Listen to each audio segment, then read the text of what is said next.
여러분 반갑습니다. 김주영 변호사입니다. 오늘은요, 선원의 일시보상에 대해서 한번 말씀을 드리려고 합니다. 선원인 분들 중에서 직무상 사고를 당해서 내가 크게 다쳐서 2년이 넘는 기간 동안 치료를 받게 되는 경우도 있을 수가 있습니다.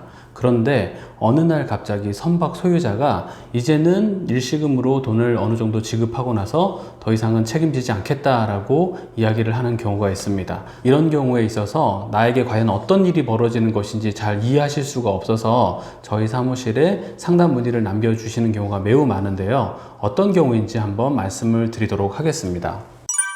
자, 우선은 선원법 제98조에 나와 있는 일시보상에 대해서 한번 조문을 읽어드리도록 하겠습니다.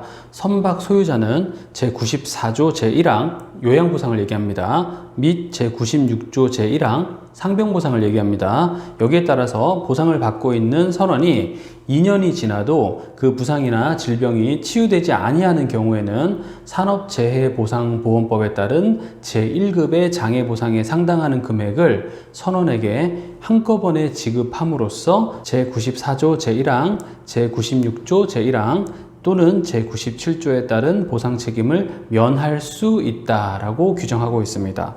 선박의 승선 중에 직무상 사고를 당한 선원이요, 사고 피해로 아직까지도 병원에 입원 중이지만 그런데도 불구하고 선박 소유자가 보상금을 한꺼번에 지급하겠다고 하면서 더 이상은 추가적인 비용 부담을 하지 않겠다라고 하는 경우가 대표적인 사례입니다. 아마도 선주 측에서는 선원법상의 일시보상을 하려고 하는 걸 텐데요. 이 부분에 대한 이해를 위해서는 선원이 승선 중에 부상을 입는 경우에 어떤 보상을 받는지를 먼저 살펴보는 게 필요합니다.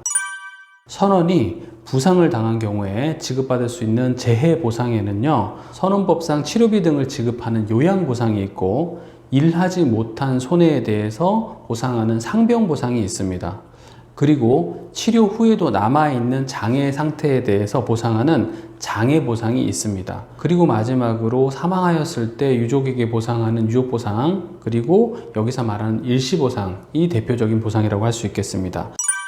그렇다면 선박 소유자는 어떤 때 일시보상을 하겠다고 마음먹게 되냐면, 선원의 치료가 너무 길어지는 경우에 선주 측에서는 그냥 일정 금액을 한꺼번에 지급하고 장래의 요양보상이나 상병보상 그리고 장애보상을 모두 지급한 것으로 해버리자라고 결정할 수가 있게 되는 겁니다. 실질적으로는 선박 소유자가 가입해 놓은 보험사 담당자가 전화가 와서 이렇게 계산이 되어서 지급될 것입니다 라고 통지하고, 그리고 알려주는 계좌로 그대로 송금하고 사건을 종결 처리하는 경우가 많습니다. 자, 그렇다면 어떻게 산정하게 되어 있는지도 한번 살펴봐야겠죠. 선원법상 장해는 산재법상 장해 등급을 적용합니다. 그래서 일시보상금은 산재법 제1급 장해보상에 상당하는 금액을 지급하도록 되어 있습니다. 그래서 선원의 승선 평균 임금에서 1474일을 곱한 금액이 일시보상금이 되는 것입니다. 자, 그렇다면 이때 혹시 선원이요, 나는 일시에 보상금을 받고 선주와의 관계를 단절하고 싶다라고 하면서 선박 소유자에게 일시보상금을 적극적으로 청구할 수도 있는 것일까요? 자, 여기에 대해서 선원법에 관련된 명시적인 판단은 아니지만 구근로기준법에 대한 판단이 있습니다. 대법원에서는요, 구근로기준법 제84조 소정의 일시보상이란 요양보상을 받는 근로자가 요양 개시 후 2년을 경과하여도 부상 또는 질병이 완치되지 아니하는 경우에 사용자가 소정의 금액을 일시에 보상하는 것을 말하는 것으로서 사용자는 일시보상에 의하여 그 이후에 요양보상과 휴업보상은 물론이고 장해보상까지를 포함한 일체의 재해보상 의무를 면하게 되나, 일시보상을 행함으로써 그 이후에 재해보상 의무를 면할 것인지 아니면 재해보상을 계속할 것인지의 여부는 어디까지나 사용자의 선택에 달려 있을 뿐, 근로자가 사용자에게 장래의 재해보상에 가름하여 같은 법 제84조 소정의 금액을 일시에 보상해 줄 것을 적극적으로 요구할 권리는 없다라고 정하고 있습니다.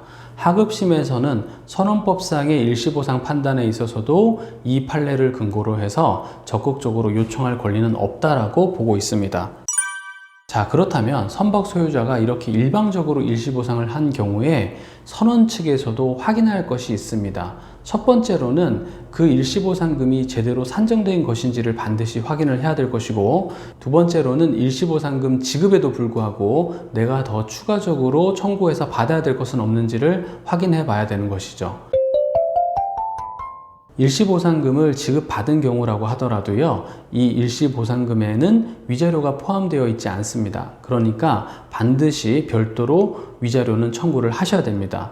이 위자료를 산정함에 있어서는요, 사고 발생의 경위를 고려할 것이고, 그리고 청구하는 사람의 나이나 직업, 그리고 후유장애 부위 및 정도 등을 고려해서 산정을 하게 될 것입니다. 그러니까 이 영상을 보시는 분들 중에서 일시보상을 받으신 분이라면 제가 말씀드린 사항이 제대로 다 체크되었는지를 확인하시고, 내가 혼자서는 이 부분을 체크할 수 없겠고 변호사의 도움을 받아야겠다라고 하시는 분들은 언제든지 주저하지 마시고 제 변호사 사무실로 상담 문의 남겨주시기를 바라겠습니다. 저는 변호사 김주형 TV의 김주형 변호사였습니다. 감사합니다.